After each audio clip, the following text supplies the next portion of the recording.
Hello! Hi. I'm Britney. And I'm Brett. And we are AudioShelf. Before we start, click that red button, subscribe, and hit that little bell so you can stay up to date whenever we release a new episode. Today, we are doing another Q&A of Phallus Fair. I read this one. Brad has not. I haven't. I have no idea. If you follow us on Instagram, you may have seen our 3-part review, but we are going to do a Q&A to see if Brad should read it. Yes. Who is this written by? This is written by Hannah Capin. Oh, girl. So this was sent to us by Wednesday Books, and they actually put us on the blog tour for February. It was like 14th or 12th or whatever. 15th, 19th, whatever.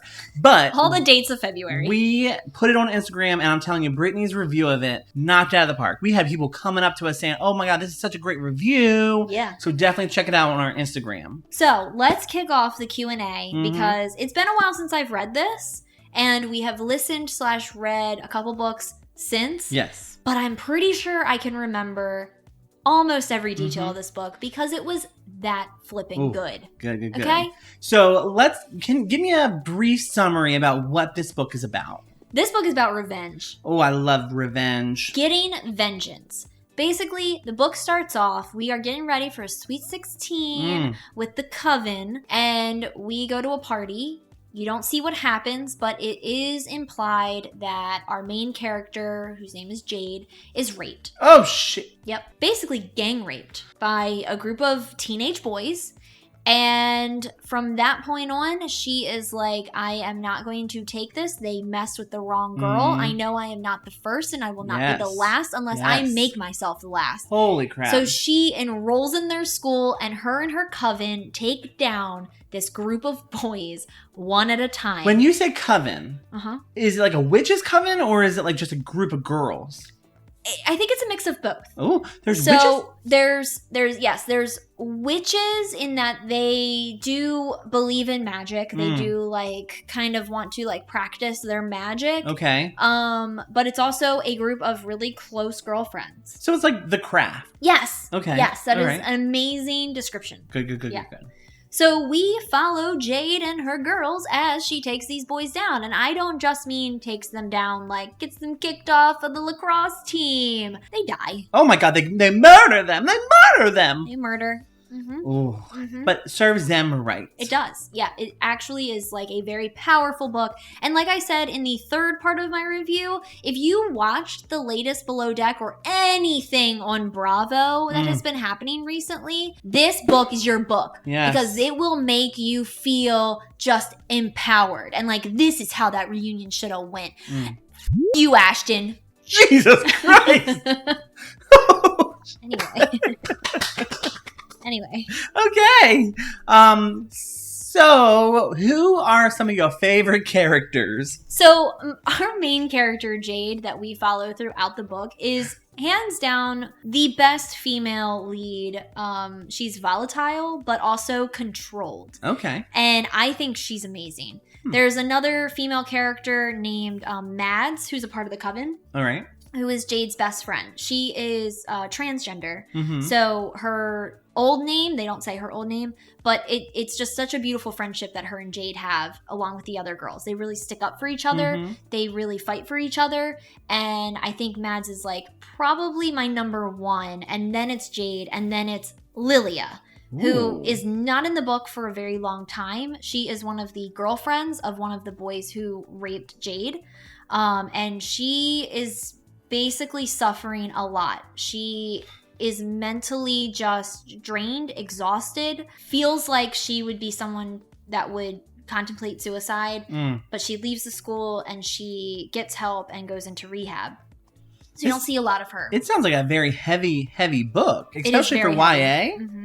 Wow. It is a very heavy book, but it's very real. It's very genuine. And it's something that I think a lot of people would find comfort in reading. Nice.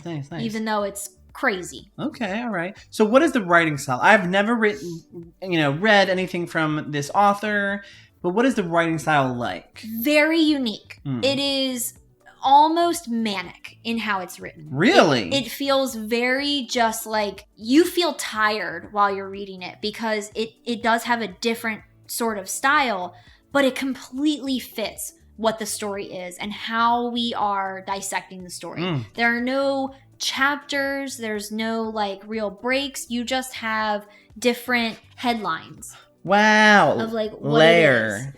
Yes. Wow. Ghosts. And everything's very short. So like I think it's the most that a chapter would be is like probably 5 pages. And then you get like hit lists. Yeah. Yeah. It goes back and forth. I just saw a word in there. And do you feel like this book is good for older young adult, or could a 12 or 13-year-old pick it up? I definitely think it's for older young adult. Okay. A 12, 13, 14-year-old could pick it up, but I don't think that some of them might understand the emotions and the power that's within it. Okay. But I think an older teen, 18, 19, 20, would really be able to grasp this just from what some of them go through. You know? Yeah, no, that's very important. But of course, like younger, this isn't to mean that like just because you're younger doesn't mean that you haven't experienced stuff, but more often than not, 12, 13, 14-year-old might not be able to get the power. Wow. Whew. So the one thing, I'm just going to interrupt you real quick. You're fine. The one thing that kind of threw me off, that made me take a long time to actually pick this up, because I did not pick this up right away. We got it probably 3 or 4 months ago. Yeah. And I didn't start picking it up until the beginning of February. And I will say it's because of the cover. The cover just completely threw me off from what the story was about. It just, without reading the back, just looking at the cover, I felt like it was more of like a pop art kind of story. When I look at it, I think of spaghetti sauce. Yeah. Okay, I can see that. Like Italian food. Pepperoni. Pizzeria. I think of like 1970s, like Audrey Hepburn movie cover. That makes more sense. Which doesn't scream revenge porn to me. Like, I have seen other covers, but this one is definitely my favorite of the ones I've seen. But I agree with you. It took me a while. When we got this in the mail, I was just like, yeah. Okay. But that summary, though, hooked me. Yes. And I knew we'd love it. Yes. This is definitely a don't judge a book by its cover. Judge it by the description, because the description hooks you. Yes. It's insane. So I want to know, how long did it take you to read this? If it started in February, and where is this, like a beach read, or is it like a kind of sit in your bed when you're cold kind of read? What kind of read would you describe this as? Good question. So it took me about 2 days to read this. All right. Like I said, it's something that you just like you can't stop. And you just like eat it up. You just want more of it. Yeah. What kind of read is it? I would say I read it on my couch under a blanket and in bed. Okay. How would I read it? I would probably go to a high school and just sit on the bench and just read it there, really to immerse yourself. Like on the bleachers in the high school field? Yes. Yeah. That is like the fantasy place of reading it. Yes. It's just like in the bleachers while you're watching like the football players like practice. Ooh. And you can just like envision the douchiness of the characters like onto the douchiness of those football players. Yeah. So you can like actually give like a face to the different names, but not a real face. That's awesome. Just your imaginary fantasy face. That's wonderful. So is there anything else that you want to share about this book? Why these people should shelf it for themselves? One of the reasons why I think Brad should read it and why I think you would shelf it is because the way that the group of friends reminds me of a lot of how we were in high school. Really? Yeah. So like even though they were crazy, they were like really wild and like nutso and stuff like that. And I know I wasn't like that. You were more of that. I was a prude in high school.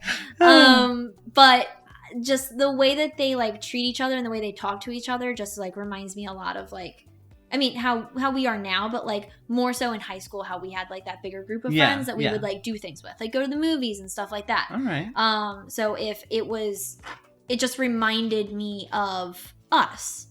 Just not with like getting sexually assaulted and then killing people. Murdering people. Yeah.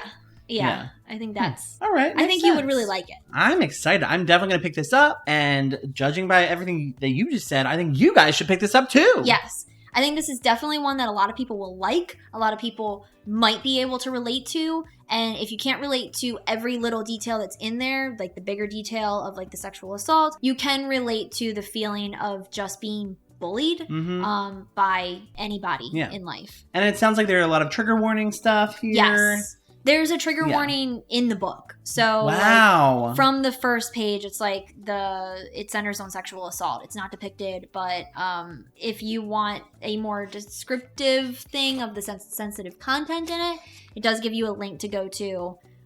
So Hannah really took care of that. Wow, that's really impressive. Yeah. Good job, Wednesday Books and Hannah Capin. Oh my God, good job. More books need that. Yes. Honestly, more books need it. And, if you are suffering through this kind of experience, please talk to someone. You're not alone. Exactly. So thank you for listening to this video, and make sure to subscribe to that button.